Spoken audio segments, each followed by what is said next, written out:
ఏపీలో శాసనసభ సమావేశాలు ప్రారంభం అయ్యాయి. CM Chandrababu, deputy CM Pawan Kalyan ఎమ్మెల్యేలుగా ప్రొటెం స్పీకర్లు గోరంట్ల బుచ్చయ్య చౌదరి సమక్షంలో ప్రమాణం చేశారు. అనంతరం మంత్రులు, ఎమ్మెల్యేలు ప్రమాణం చేయనున్నారు. సీఎం చంద్రబాబు 2.5 ఏళ్ల తర్వాత అసెంబ్లీలోకి అడుగుపెట్టారు. శ్రీ నారా చంద్రబాబు నాయుడు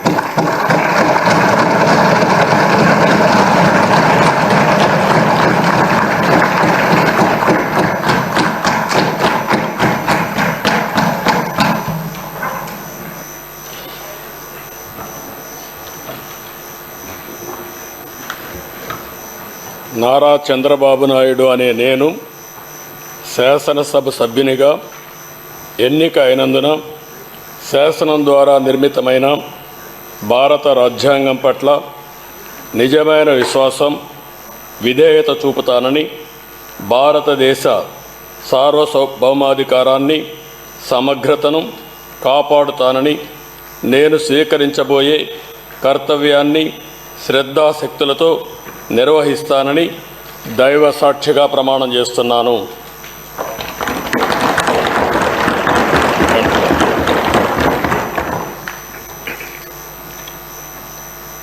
ఆంధ్రప్రదేశ్ శాసనసభ సభ్యుడైన నారా చంద్రబాబు నాయుడు అనే నేను సభ నియమాలకు కట్టుబడి ఉంటానని, వాటిని అనుసరిస్తానని, సభా మర్యాదలను పాటిస్తానని, సాంప్రదాయాలను గౌరవిస్తానని దైవ సాక్షిగా ప్రమాణం చేస్తున్నాను.